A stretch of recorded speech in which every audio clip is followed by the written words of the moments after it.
ಅಖಂಡ ಭಾರತ ವಾಹಿನಿಯ ಸಮಸ್ತ ವೀಕ್ಷಕರಿಗೂ ನಮಸ್ಕಾರ.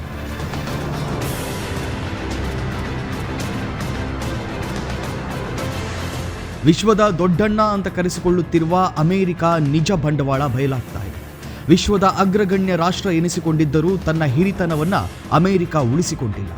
ಅಭಿವೃದ್ಧಿಶೀಲ ರಾಷ್ಟ್ರಗಳ ಕಾಲೆಳೆಯುವ ಕಾರ್ಯವನ್ನ ನಿರಂತರವಾಗಿ ಮಾಡುತ್ತಲೇ ಇದೆ. ಅಮೆರಿಕದ ಕುತಂತ್ರಕ್ಕೆ ಇದೀಗ ಪ್ರಬಲ ಸಾಕ್ಷ್ಯವೊಂದು ಸಿಕ್ಕಿದೆ. ಫೇಸ್ಬುಕ್ ಸಂಸ್ಥಾಪಕ ಮಾರ್ಕ್ ಜುಕರ್ಬರ್ಗ್ ನೀಡಿರುವ ಸಾಕ್ಷ್ಯ ಇದೀಗ ಮಾಧ್ಯಮ ಕ್ಷೇತ್ರದಲ್ಲಿಯೇ ಹೊಸ ಸಂಚಲನವನ್ನು ಸೃಷ್ಟಿಸಿದೆ. ಅಮೆರಿಕ ಇದೀಗ ಕಣ್ಣಿಟ್ಟಿರೋದು ಭಾರತದ ಮೇಲೆ. ಸಾಮಾಜಿಕ ಜಾಲತಾಣಗಳನ್ನೇ ಅಸ್ತ್ರವಾಗಿಸಿಕೊಂಡಿರುವ ಅಮೆರಿಕ ಭಾರತದ ವಿರುದ್ಧ ಅದ್ಯಾವ ರೀತಿಯಲ್ಲಿ ರಣತಂತ್ರ ಹೂಡಿದೆ ಅನ್ನೋದನ್ನ ಕೇಳಿದ್ರೆ ನೀವು ಬೆಚ್ಚಿ ಬೀಳುವುದು ಖಚಿತ.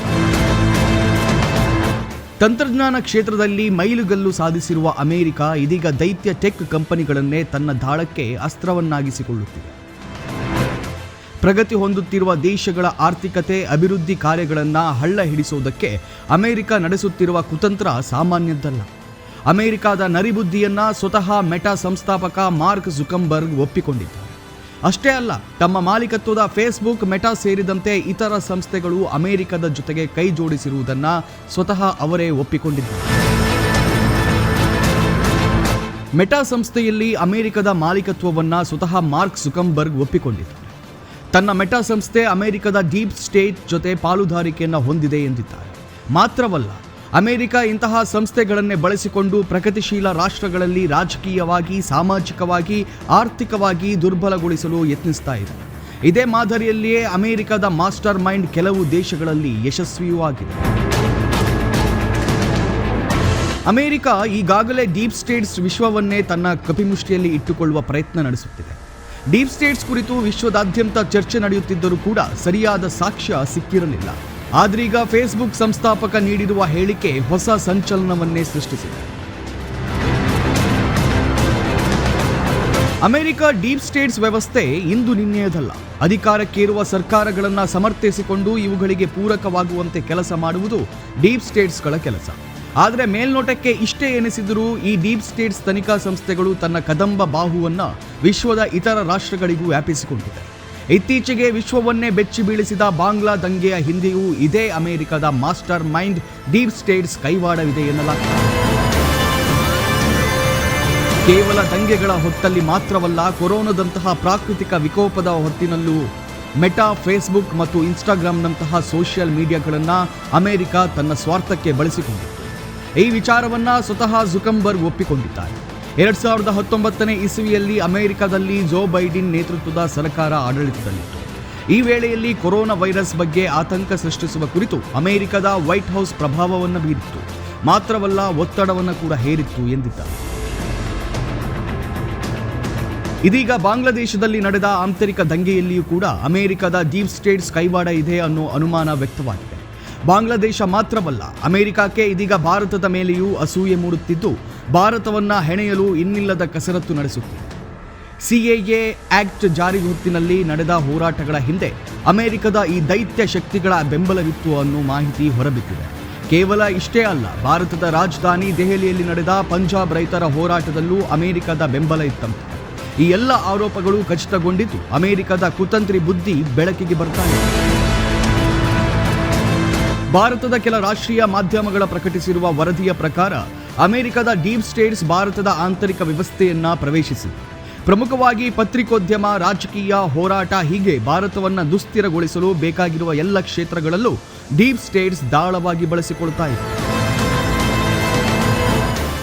ಭಾರತದಲ್ಲಿ ದಿಢೀರ್ ಉದ್ಭವವಾದ ಆಮ್ ಆದ್ಮಿ ಪಾರ್ಟಿಗೆ ಡೀಪ್ ಸ್ಟೇಟ್ಸ್ನ ಶ್ರೀರಕ್ಷೆ ಇತ್ತು. ಅಷ್ಟೇ ಯಾಕೆ, ಭಾರತದಲ್ಲಿನ ಕೆಲವು ಮಾಧ್ಯಮಗಳನ್ನು ಡೀಪ್ ಸ್ಟೇಟ್ಸ್ ತನ್ನ ಕಪಿಮುಷ್ಟಿಯಲ್ಲಿ ಇಟ್ಟುಕೊಂಡಿದ್ದು ಬುಗುರಿಯಂತೆ ಆಡಿಸ್ತಾ ಇದೆ. ಅಷ್ಟೇ ಅಲ್ಲ, 10, 20, 30 ಮಿಲಿಯನ್ ಡಾಲರ್ಸ್ ಹಣವನ್ನು ಚೆಲ್ಲುವ ಮೂಲಕ ಭಾರತದ ಅಭಿಪ್ರಾಯ ಸೃಷ್ಟಿಯ ಮೇಲೆ ಹಿಡಿತ ಸಾಧಿಸಲು ಆರಂಭಿಸಿದೆ. ಸಾಮಾಜಿಕ ಜಾಲತಾಣದಲ್ಲಿನ ಅಭಿಪ್ರಾಯಗಳು ಇದೀಗ ಭಾರತದ ಸ್ವಾತಂತ್ರ್ಯದ ಮೇಲೆಯೇ ಪ್ರಭಾವ ಬೀರುತ್ತಿವೆ. ಇದಕ್ಕೆ ಭಾರತದ ಹಲವು ಮೀಡಿಯಾ ಹೌಸ್ಗಳು ದಾಳವಾಗಿವೆ. ದೇಶದ ಪ್ರತಿಷ್ಠಿತ ಸುದ್ದಿವಾಹಿನಿಯಾಗಿರುವ ರಿಪಬ್ಲಿಕ್ ಟಿವಿಯ ವರದಿಯ ಪ್ರಕಾರ ಅಮೆರಿಕದ ಡೀಪ್ ಸ್ಟೇಟ್ಸ್ಗಳು ಎನ್ಜಿಒಗಳ ಮೂಲಕ ವ್ಯವಸ್ಥೆಯನ್ನ ಆಪರೇಟ್ ಮಾಡ್ತಾ ಇದೆ. ಮುಖ್ಯವಾಗಿ ಭಾರತದ ಅತ್ಯಂತ ಹಿರಿಯ ಹಾಗೂ ಪ್ರಮುಖ ಪಕ್ಷವಾಗಿರೋ ಕಾಂಗ್ರೆಸ್ ಡೀಪ್ ಸ್ಟೇಟ್ಸ್ನ ಪ್ರಮುಖ ಗುರಿ. ಹೀಗಾಗಿ NGOಗಳ ಮೂಲಕ ಡೀಪ್ ಸ್ಟೇಟ್ಸ್ ಕಾಂಗ್ರೆಸ್ ಅನ್ನ ತಲುಪ್ತಾ ಇದೆ. ಆ ಮೂಲಕ ಭಾರತದ ಸಾರ್ವಭೌಮತೆಗೆ ಧಕ್ಕೆ ತರುವಂತಹ ಸಂಗತಿಗಳನ್ನು ಕಾಂಗ್ರೆಸ್ ಬೆಂಬಲಿಸುವಂತೆ ಪ್ರಚೋದಿಸುತ್ತದೆ ಎಂದು ರಿಪಬ್ಲಿಕ್ ಮೀಡಿಯಾ ಆರೋಪಿಸಿದೆ. ಇಷ್ಟಕ್ಕೆ ಮುಗಿಯೋದಿಲ್ಲ. ಭಾರತದಲ್ಲಿನ ಚುನಾವಣಾ ವ್ಯವಸ್ಥೆಯಲ್ಲೂ ಹಸ್ತಕ್ಷೇಪ ಮಾಡುವ ಮೂಲಕ ದೇಶದಲ್ಲಿ ಅಜಾಗರೂಕತೆಯನ್ನ ಸೃಷ್ಟಿ ಮಾಡುವುದು ಅಮೆರಿಕದ ಡೀಪ್ ಸ್ಟೇಟ್ಸ್ನ ಉದ್ದೇಶವಾಗಿದೆ. ಮೊಹಮ್ಮದ್ ಯೂನುಸ್ನಂತಹ ನಾಯಕರನ್ನ ಮುಂದಿಟ್ಟುಕೊಂಡು ಡೀಪ್ ಸ್ಟೇಟ್ಸ್ ಕೆಲಸ ಮಾಡ್ತಾ ಇದೆ. ಭಾರತದಲ್ಲೂ ಈ ಡೀಪ್ ಸ್ಟೇಟ್ಸ್ಗಳಿಂದ ಅನುದಾನ ಅಥವಾ ಹಣ ಪಡೆದ ನಾಯಕರು ಹಲವರಿದ್ದಾರೆ. ಭಾರತದಲ್ಲಿನ ಪ್ರಜಾಪ್ರಭುತ್ವ ವ್ಯವಸ್ಥೆಯನ್ನೇ ಪ್ರಶ್ನೆ ಮಾಡುವ ನಾಯಕರು ನಮ್ಮ ಮುಂದಿದ್ದಾರೆ. ನ್ಯಾಯವಾಗಿ ಭಾರತದಲ್ಲಿ ಚುನಾವಣೆಯನ್ನು ಎದುರಿಸೋಕೆ ಸಾಧ್ಯವಾಗದ, ಜನಮತವನ್ನು ಗಳಿಸಲಾಗದ ನಾಯಕರೇ ಡೀಪ್ ಸ್ಟೇಟ್ಸ್ನ ಟಾರ್ಗೆಟ್. ಸದ್ಯ ಭಾರತದಲ್ಲಿ EVM ಮಿಷನ್ಗಳನ್ನು ಬಳಸಿಕೊಂಡು ಚುನಾವಣೆಯನ್ನು ನಡೆಸ್ತಾ ಇದೆ.